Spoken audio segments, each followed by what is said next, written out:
Escutem bem, porque depois quero que dê um parecer.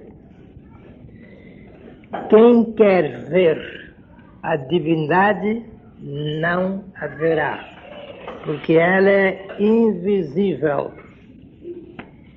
Quem quer ouvir a divindade não a ouvirá, porque ela é inaudível. Quem quer tanger a divindade não a tangerá, porque ela não tem forma. Nenhum caminho parcial conduz à meta final. Só na visão do todo se encontra a divindade. E então a superfície parece tenebrosa escuridão, enquanto a profundeza parece luminosa superfície. Nunca a divindade é inteligível.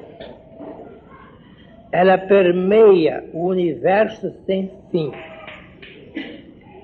e gira pelo todo como se fosse o nada.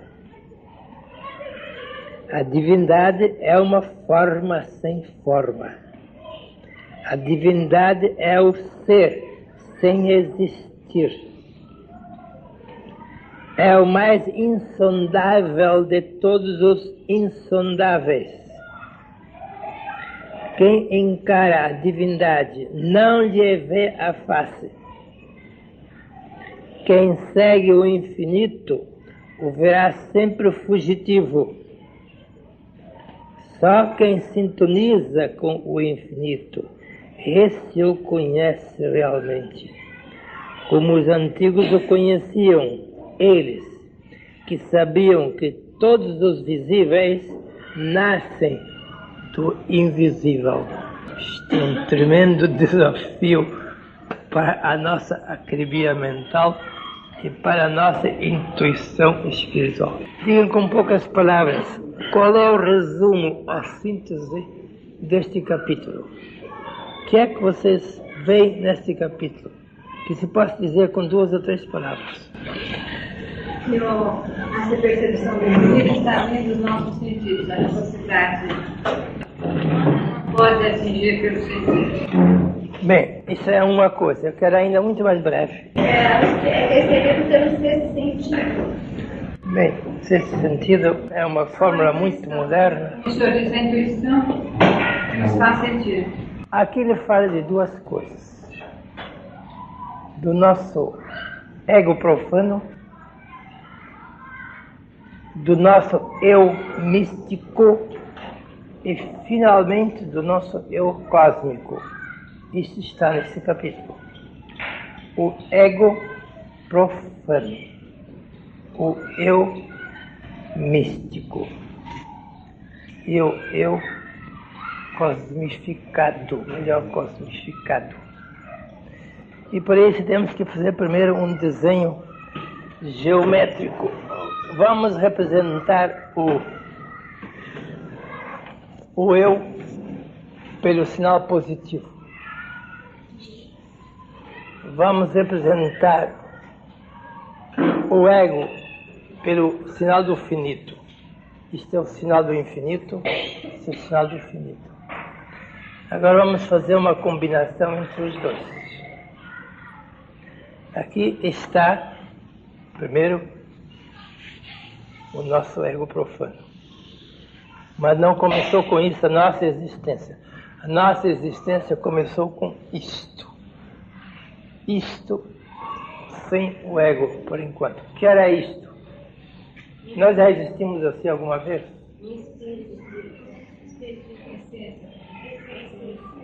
O nosso espírito sem o nosso corpo. O espírito que ainda não era nosso, era de Deus. O Espírito de Deus, o Verbo que ainda não se fez carne.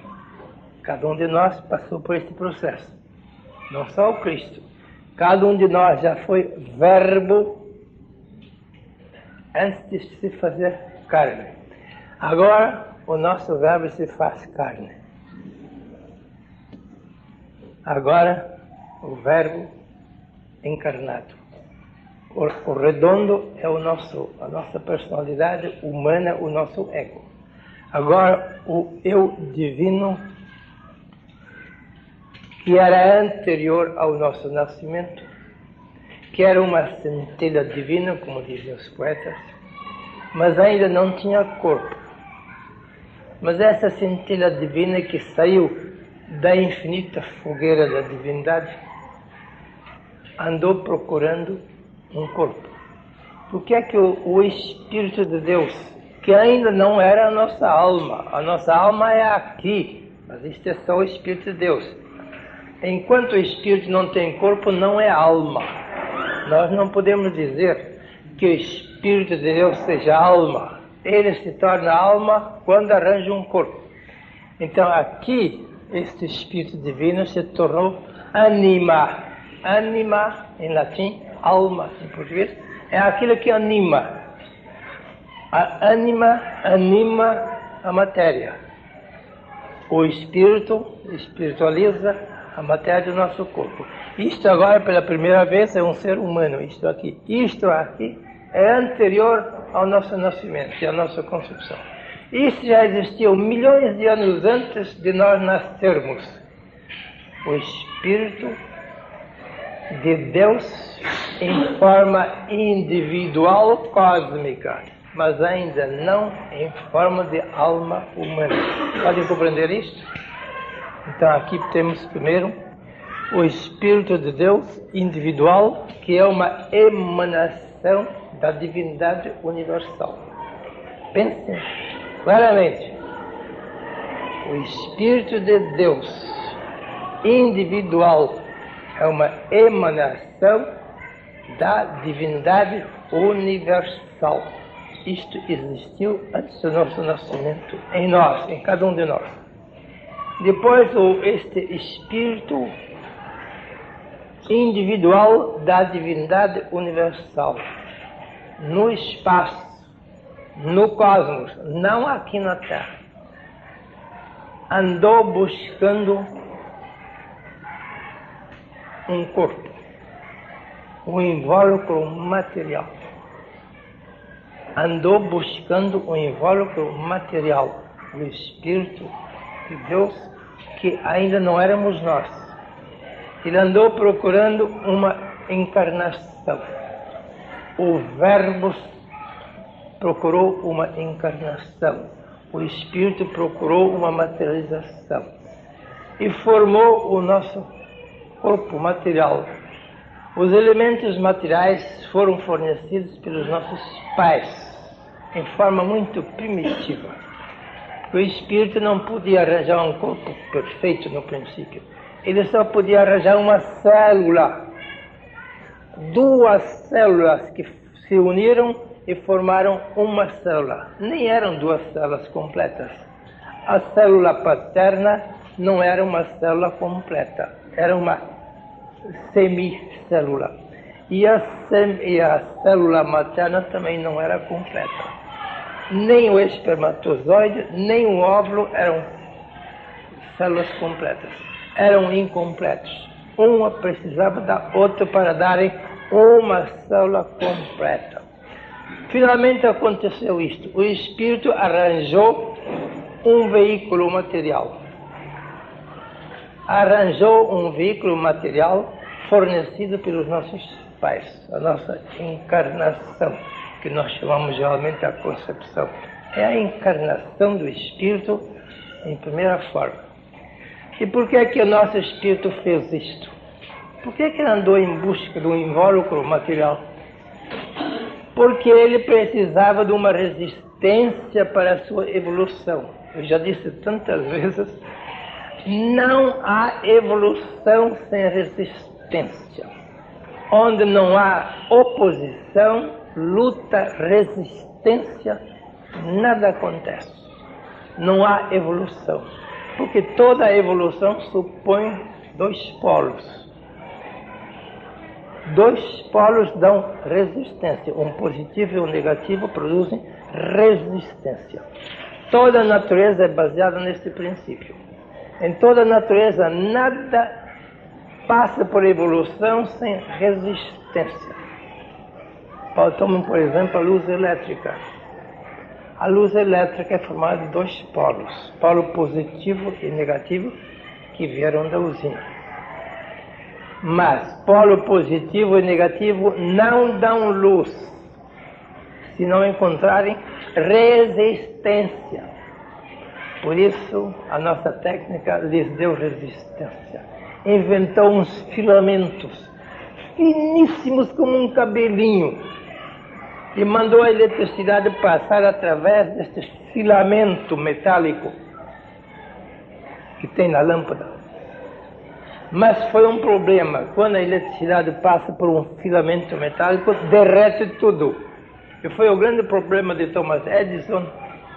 Fez 700 experiências para conseguir um filamento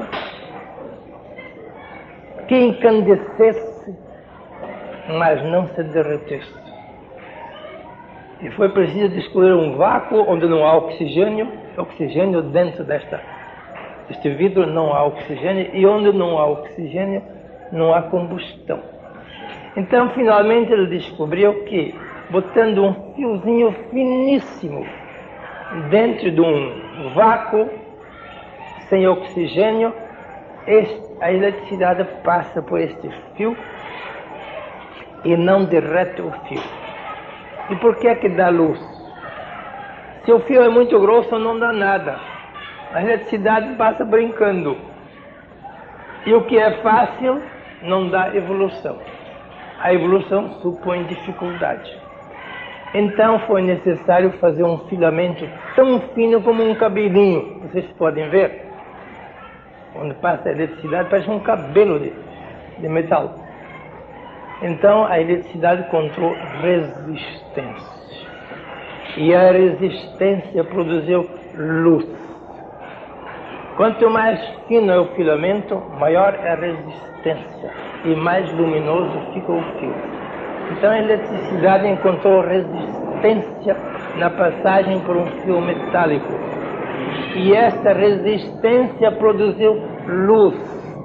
Até hoje nós fazemos isso. Às vezes precisamos de calor em vez de luz. Por exemplo, no aquecedor da cozinha ou do chuveiro elétrico. Lá nós não precisamos de luz, mas precisamos de calor para esquentar a água. E como fazer calor com a eletricidade? Opondo resistência. Não em forma de filamento fino, isto é luz, mas em forma de um ferro cromado. Há certos metais que dificilmente deixam passar a eletricidade, como o cromo. E passando a eletricidade por um ferro cromado, ele encontra uma terrível dificuldade. E tem que vencer esta dificuldade que nós lhe oferecemos pela resistência. Dizemos no chuveiro elétrico, queimou a resistência. Então precisa chamar o eletricista e botar outra resistência, porque senão não dá calor. Então aqui a eletricidade produz calor. Primeiro ele produzia luz, pelo filamento muito fino, encontrou dificuldade de passagem. Depois obrigamos a eletricidade a passar por outra ponte muito fininha, que não é fino, mas opõe resistência, porque o ferro cromado dificilmente deixa passar a eletricidade. Passa, mas com dificuldade. Se passa com facilidade, não dá calor.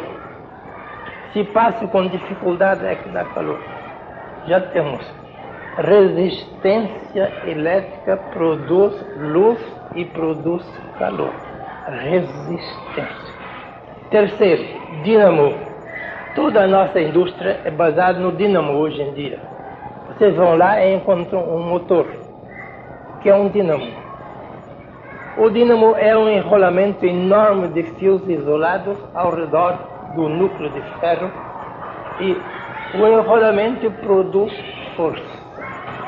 Tem que percorrer quilômetros e quilômetros de fio enrolado, o enrolamento lá na fábrica. E nós obrigamos a eletricidade a correr ao redor de um núcleo de ferro e produz magnetismo. Já temos três coisas: luz, calor e magnetismo. E pelo magnetismo nós movemos as coisas. O magnetismo tem dois polos, positivo e negativo, e produz o dínamo. Dínamo quer dizer força, palavra grega. Dinamis é força. Quer dizer, o magnetismo produz força. O magnetismo é produzido pela eletricidade. Já temos três coisas. A eletricidade pode produzir luz, pode produzir calor e pode produzir força. Nós temos essas três coisas. Usamos a eletricidade para produzir luz, usamos a eletricidade para produzir força, calor, e usamos a eletricidade da indústria para produzir força. Luz, calor e força são os três produtos da eletricidade. Mas a eletricidade só produz isto se encontrar resistência. Se não encontrar resistência, não produz nada, nada, nada. Este é o princípio de toda a natureza. Onde não há resistência, não há evolução. Não há evolução para a luz, não há evolução para o calor, não há evolução para a força. Este mesmo princípio preside a nossa encarnação. O nosso espírito é uma espécie de força elétrica, mas ela não podia produzir nada sem encontrar resistência. Então o nosso espírito encarnou. Os nossos pais lhe ofereceram a necessária resistência. É claro que os nossos pais ofereceram resistência, oferecendo uma célula material para que o espírito pudesse manifestar-se na matéria. A célula é material, muito pequena, mas é material. Então, o nosso espírito se encarnou. Aqui temos um espírito encarnado, aqui temos um espírito pré-encarnado. Aqui não está encarnado. O nosso verbo aqui não está encarnado. Aqui o nosso verbo está encarnado. Isso nós chamamos alma. Agora, o que anima a matéria é animar. Em português, alma. Agora, o Espírito Divino está animando a matéria que recebeu para a sua evolução.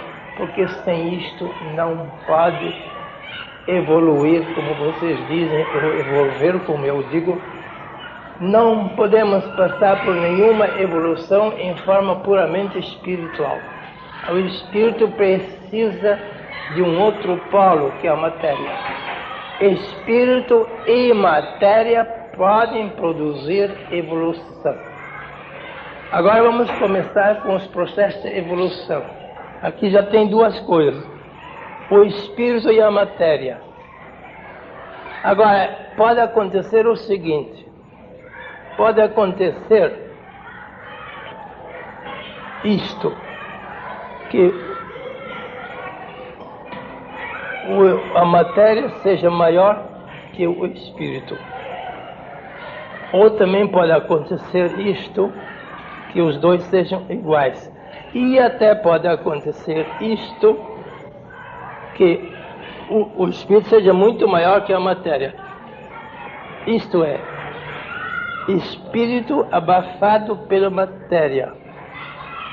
Aqui, espírito igualado pela matéria. E aqui, o espírito muito maior que a matéria. Tudo isto pode acontecer na evolução. E acontece. Quando acontece isto na humanidade, nós chamamos isto pecado. Quando a matéria abafa o espírito e não deixa desenvolver, isso se chama pecado. Vocês sempre querem dizer saber o que é pecado. Pecado é uma coisa muito simples.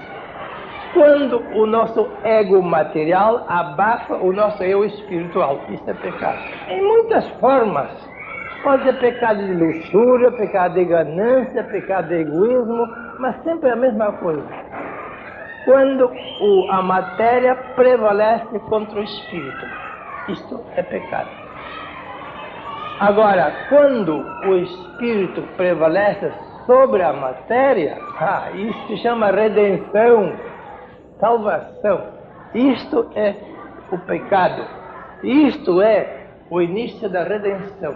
Aqui, o nosso espírito já é tão grande como o nosso corpo. E aqui continua a redenção muito poderosa. Aqui, o espírito superou toda a matéria. E pode continuar indefinidamente, ficar cada vez maior. O nosso corpo fica mais ou menos o mesmo, mas nosso espírito pode aumentar. A nossa consciência, que é isto aqui, a nossa consciência é a nossa alma. A nossa consciência pode tornar-se cada vez mais consciente de si, mais autoconsciente. Aqui ela já está, aqui é quase inconsciente. Aqui se torna consciente. Aqui se torna supraconsciente.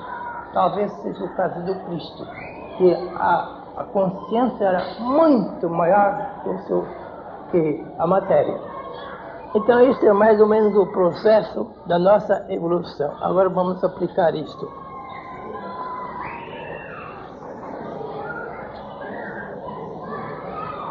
Quando começa a nossa evolução, primeiro, muito pequena, espírito muito pequeno e matéria muito grande. Depois, matéria e espírito quase iguais. E depois, o espírito fica mais poderoso que a própria matéria. Então, quando, na passagem disto para isto, há um processo que nós chamamos integração. Quando o ego é integrado pelo eu, aqui o eu está integrado pelo ego. Estão vendo? Aqui o espírito está integrado na matéria. Isso é estado muito primitivo. Mas quando o espírito obriga a matéria a se integrar no espírito, começa isto. Aqui é o nosso ego material. Aqui é o nosso eu espiritual. O que aconteceu agora? O nosso ego se integrou no nosso eu. Notem bem, o nosso ego está integrado no nosso eu espiritual. O integrado é menor e o integrante é maior. Aqui o nosso eu espiritual é um integrante. Ele obrigou o nosso ego material a se deixar integrar. Há uma integração. É o princípio da redenção. Agora, essa integração é uma coisa misteriosa. Quando o nosso ego começa a ser integrado pelo nosso eu espiritual, como é que nós experimentamos esta integração do ego no eu? Como é que vocês imaginam esta integração? Quais são as sensações que vocês têm quando o vosso ego é integrado pelo vosso eu espiritual? Desintegração do ego. O ego tem a sensação de ser desintegrado. Porque antes de ser integrado, ele tem que ser desintegrado. Isso se chama sofrimento. Isto é sacrum facere em latim. Fazer coisa sacra. A integração do ego pelo eu, notem bem, a integração do ego pelo eu, vamos representar assim, aqui o ego é menor e o eu é maior. Isto é uma integração. Este foi integrado naquele. E o eu integrou em si o ego. Isto em latim se chama fazer coisa sagrada. Quer dizer, a integração, que é o processo da evolução espiritual. Isto é sacrum facere. Sacro facere. Quer dizer, fazer coisa sagrada. E deu a palavra sacrifício. Fazer coisa sagrada, sacrum facere, duas palavras em latim, deu a composição sacrifício. Nós sabemos que sacrifício é um sinônimo de sofrimento. É claro que é um sinônimo de sofrimento, porque quando o ego é obrigado pelo eu a se deixar integrar no eu, isto é um sofrimento. Não para o eu é uma glória, mas para o ego é um sofrimento. O eu não sofre. O eu obriga o ego a se integrar, mas o ego resiste. Porque o ego é o pior inimigo do eu, diz o Bhagavad Gita. O ego é o pior inimigo do eu. E o inimigo não se deixa derrotar por outro. O ego resiste com todas as suas forças à integração. O ego não quer ser integrado pelo eu, porque ele é o pior inimigo do eu. E a Bhagavad Gita também diz: o ego é um péssimo senhor da nossa vida, mas é um ótimo servidor. Mas o ego quer ser senhor. O ego não quer ser servidor, porque isso é muito humilhante, servir. Dominar é que é bonito, mas servir não. O ego diz, não, eu quero ser grande. Eu quero dominar tudo. Eu não quero servir a ninguém, porque isso, servir é pequenez para o ego. E dominar é grandeza. Então vem o eu e diz, não. Tu não deves dominar. Quem deve dominar sou eu. Eu vou na vanguarda para dominar a tua vida. E tu vais na retaguarda para servir a minha vida. Isso se chama sacrifício em latim. São duas palavras latinas. Fazer coisa sagrada. A coisa sagrada consiste em que eu mande e que o ego obedeça. Isto é fazer a coisa sagrada. Isto é o início da redenção e o fim do pecado. Quando o ego manda e o eu obedece, isso se chama pecado. E quando eu começa a mandar e o ego começa a obedecer, isso se chama redenção. E quando eu começa a mandar e o ego começa a obedecer, isso se chama redenção. Agora o homem se vai redimir. O processo da redenção é sempre um sacrifício. A derrota do eu pelo ego se chama pecado. E a vitória do eu sobre o ego se chama redenção. É o contrário. Em Cristo sempre houve redenção, mesmo que não estivesse ainda no fim. Então, o ego não consegue revoltar-se contra o eu. Embora tente, ele tenta, é claro que tenta, porque o ego é o pior inimigo do eu. Então, porque o ego tem medo do sofrimento e da morte. Mas o eu diz, não. Eu é que mando aqui agora. Tens que sofrer para maior evolução, porque sem resistência não há evolução. Bem, é o ego que grita contra o eu. O ego se revolta contra o eu, mas logo reconhece, a minha revolta é inútil. Quer dizer, ele tenta uma revolta contra o eu, mas logo depois se entrega. Quer dizer, faz sua integração. Entregar é integrar. Quando o ego se entrega ao eu, ou quando o ego se integra, quase a mesma palavra, se integra no eu, acontece isto aqui. O ego serve e o eu manda. Isso é o processo de evolução. Tudo isso acontece na vida de cada um de nós. É um perfeito paralelo, apenas com a diferença. Conosco a luta começa lá embaixo, no marco 1. Marco 1, e tem que subir até o marco 100. É uma longa jornada, que não se faz em 50 anos, provavelmente. Se faz em milhares e milhões de anos em outras regiões do universo, porque na casa do meu pai há muitas moradas, né? Então, a nossa evolução começa lá embaixo. Primeiro, é pecado.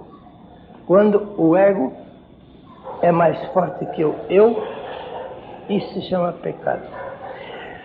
Quando os dois são iguais, então já começa a redenção. Os dois têm força igual. E quando o eu continua a crescer e a fortalecer-se, integrando em si cada vez mais o seu ego humano, então continua a redenção. A redenção não tem fim. Não existe um termo final de redenção. A redenção só tem princípio, mas nunca termina. Nós nunca somos definitivamente redimidos. Nós somos sempre parcialmente remidos. E podemos ser ainda mais remidos e mais remidos e mais remidos. Por toda a eternidade nós estamos no caminho da redenção. Vocês pensam que a redenção seja um fato consumado no passado? Pronto, você está remido. Pronto, rente com o pão quente, sai do forno e pronto. Nada disso. A redenção é um processo. A redenção não é um estado, é um processo.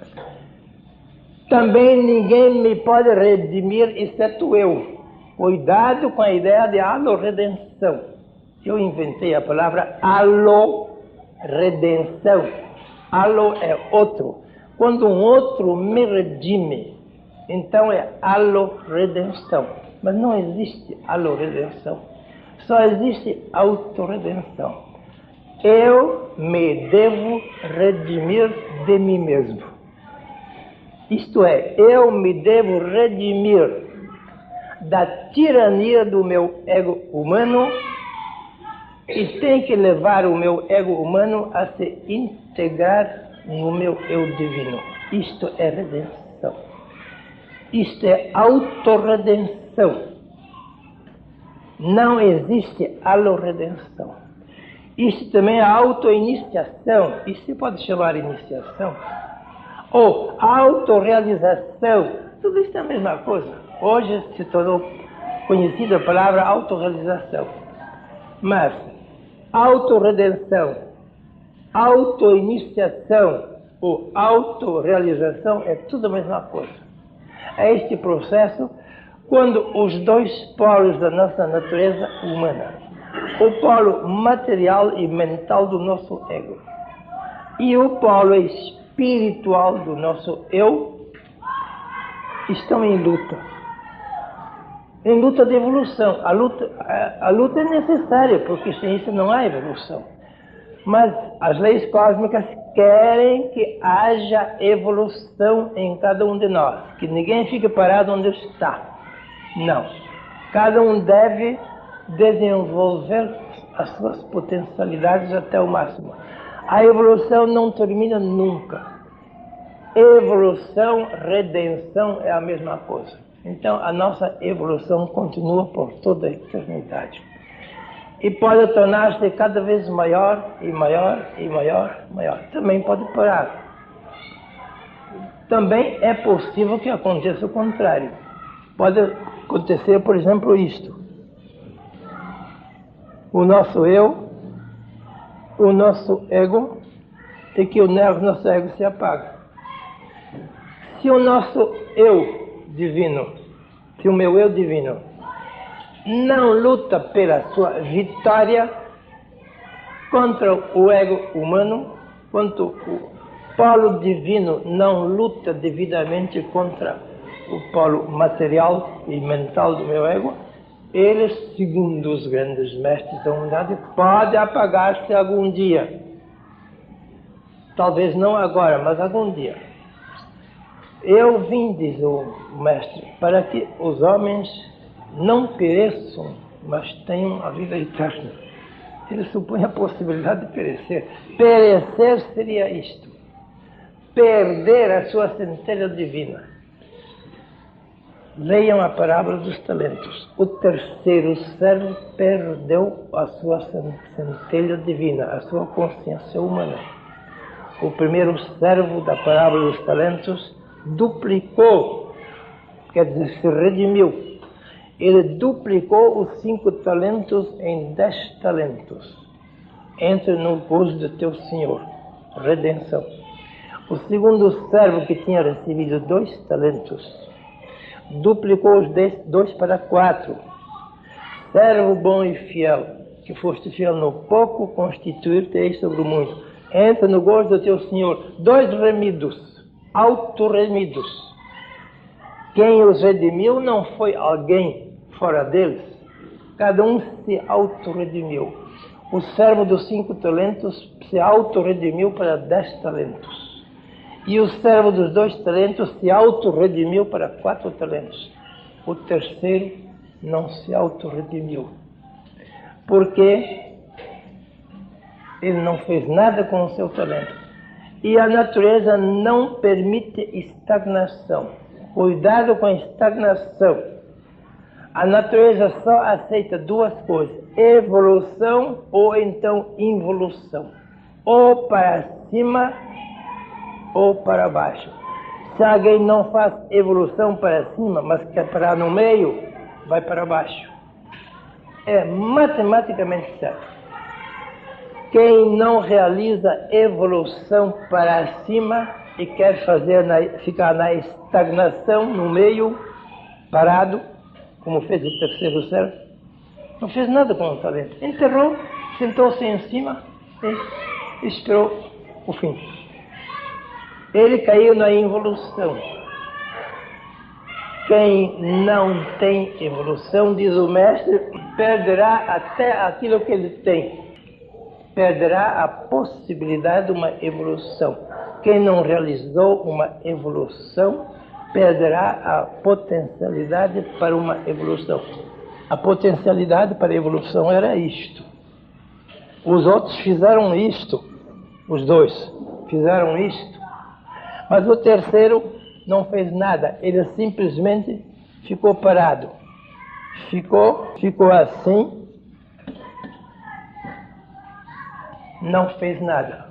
Não desenvolveu o seu eu divino.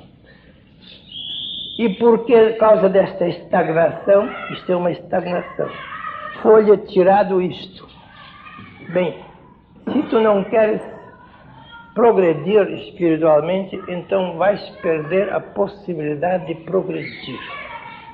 Quem não tem, perderá até aquilo que ele tem. Quem não tem evolução, perderá até a sua evoluibilidade. Caiu no zero. É claro que perdeu a personalidade humana, perdeu a natureza humana, foi degradado. Bem, então, vamos continuar essa história. Esse capítulo gira inteiramente em torno deste processo que eu fiz agora no quadro. Esse capítulo. Em 40 anos de solidão e meditação, Lao Tzu compreendeu tudo isto. Não podemos parar. Devemos desenvolver as nossas potencialidades. Porque a evolução não é um estado. A redenção não é um estado. A redenção e a evolução são processos dinâmicos e não estados estáticos. Por isso, quem quer ver a divindade pelo seu ego, Quem quer ver a divindade tal, está lá no original, quem quer ver tal, não o verá. Quer dizer, pelas faculdades do nosso ego humano, físicas ou mentais ou emocionais, que são as faculdades do ego, nós não podemos conhecer a divindade. A divindade é incognoscível à luz do ego humano. Se nós não pusermos em função outra faculdade que não seja o ego físico, mental e emocional, nunca veremos a divindade. Outro diz, bem, eu não posso ver a divindade, mas eu vou ouvir a divindade. Então ele se mete a escutar, você pode ouvir a voz da divindade. Também não pode. O ego não pode ver a divindade, o ego não pode ouvir a divindade. Depois outro diz, bem, eu não posso ver a divindade nem ouvir, eu vou tanger a divindade. Tanger é o terceiro sentido. Ver, ouvir, tanger. São as três funções principais dos nossos sentidos. Depois mais dois outros que não são muito importantes, mas esses três são importantes. Ver, ouvir, tanger. E diz o texto, não pode ver, nem ouvir, nem pode tanger. Porque tal é invisível, tal é inaudível e tal é intangível. Não tem forma. O que não tem forma não se pode tanger. Vocês não podem tanger o que não tem forma. Logo, a divindade não é coisa visível, não é coisa audível e não é coisa tangível. Então conclui isto. Pelo caminho parcial nunca se chegará ao total. Parcial é tudo que é do ego. O ego é uma coisa quantitativa, material, mental, emocional. Pela quantidade não se pode chegar à qualidade. Pela quantidade do ego, a quantidade visível, a quantidade audível e a quantidade tangível não leva à realidade intangível, inaudível e invisível. Logo, desista das tentativas do seu ego, porque você não vai atingir a divindade pelo seu ego. Nem pelo seu ego, pela visão, nem pela audição, nem pelo tato. O que é que sobra agora? Se estamos num impasse, se eu não posso saber nada de tal, da divindade de Deus, pelo ver, pelo ouvir e pelo tanger, então eu estou perdido. Não, não estou perdido ainda. Ainda há uma outra coisa para fazer. Eu posso tomar uma tal atitude em mim, que a divindade me possa ver, me possa ouvir e me possa tanger. Agora se inverte todo o processo. O menor não pode atingir o maior, mas o maior pode atingir o menor. O menor é a vacuidade, o menor é a vacuidade, o maior é a plenitude. A vacuidade do ego não pode ver, ouvir, tanger a plenitude do eu, ou da divindade. A vacuidade não pode atingir a plenitude. Isto é contra a lógica, isto é contra a matemática. O menor não pode tanger o maior, mas vice-versa sim. O maior pode descobrir o menor, o maior pode achar o menor, mas o menor não pode achar o maior. Nós não podemos achar Deus. Nós não podemos ver Deus, nem ouvir Deus, nem tanger Deus, nem nada disso. Mas resta uma esperança, a única, aliás. Podemos assumir uma atitude tal em nós que a divindade nos possa achar, nos possa descobrir, nos possa ver, ouvir e tanger. Isto é um processo completamente desconhecido pelo ego. O ego diz, mas se eu não posso ver, nem ouvir, nem tanger, então não posso fazer nada. É verdade. O ego está num desespero. Ele diz, eu não posso ver a Deus, eu não posso achar a Deus, eu não posso alcançar Deus, porque Deus é infinito e eu sou finito. É verdade, ele tem razão. Mas por que é que o ego é tão atrasado e não compreende que há um outro processo? É verdade que eu não posso ver, nem ouvir, nem tanger Deus. Mas Deus me pode ver, ouvir e tanger. Quando é que Deus me pode ver, ouvir e tanger? Se eu me tornar visível, audível e tangível. É claro. Se eu não assumir uma atitude propícia, então nada vai acontecer. Esta é a quintessência de todos os grandes mestres da humanidade. Eles dizem, tu não podes descobrir Deus, mas Deus te pode descobrir. Tu não podes alcançar Deus, mas Deus te pode alcançar. E tu tens que tornar-te alcançável, achável, encontrável, visível, audível, tangível. Outra vez a história da integração. O ego não quer saber disso. Ele diz, não. Se eu não posso achar Deus, então há Deus. Então não quero nada. Acabou-se. Ele não quer ser achado. Ele não quer ser tangido. Ele não quer ser audido, ser visto. Porque isto é uma integração. O ego se revolta contra a ideia de que ele não possa fazer alguma coisa. Que Deus possa fazer alguma coisa com ele, isso não serve.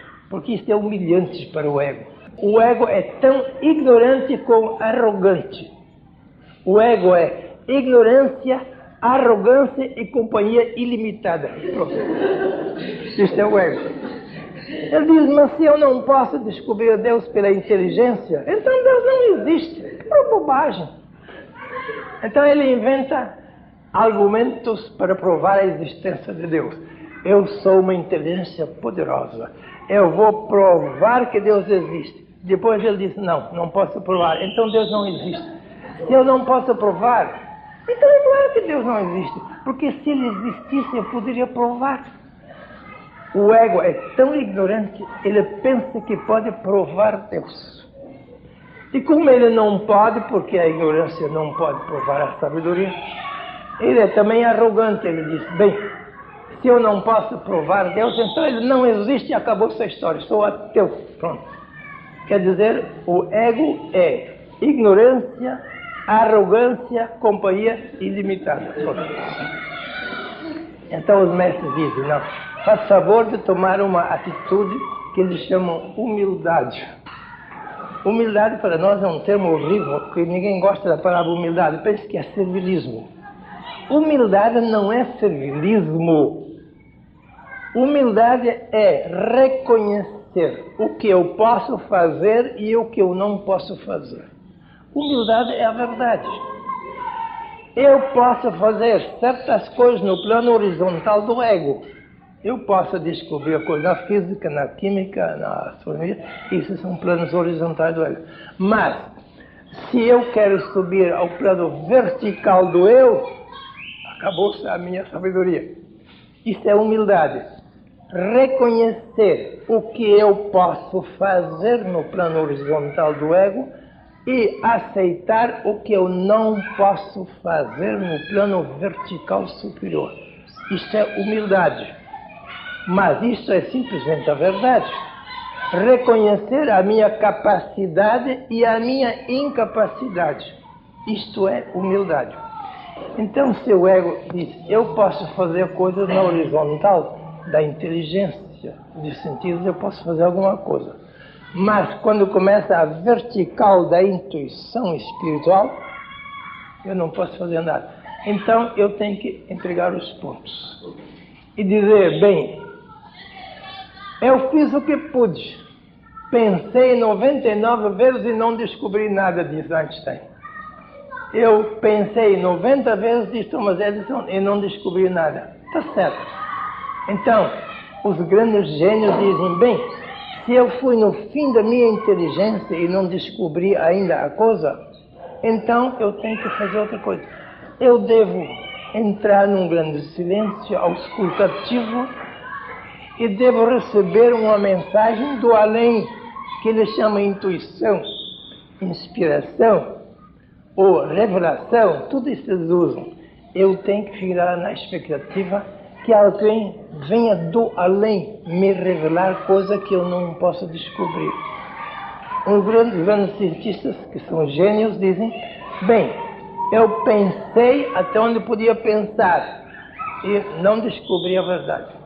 No mundo superior, no mundo horizontal dá, mas não no mundo vertical. Então eu inventei a palavra ego pensante e cosmo pensado. Eu devo ser ego pensante até onde for possível. Eu devo ser ego pensante, pensar com a minha cabeça, com a minha inteligência, até onde for possível. Ego pensante. E no fim eu devo dizer, acabou-se a minha ego-pensação. Acabou-se. Está no fim. Gastou o último cartucho. Não tem mais munição. E agora? O meu ego-pensante acabou. E agora? Estou no desespero? Não estou no desespero. Agora vou desistir de ser ego-pensante e vou me tornar cosmopensado. O que é isto, cosmopensado? Quando a alma do universo pensa por mim e em mim, se não é o meu ego que pensa, mas é a alma do universo que pensa, o meu eu, portanto.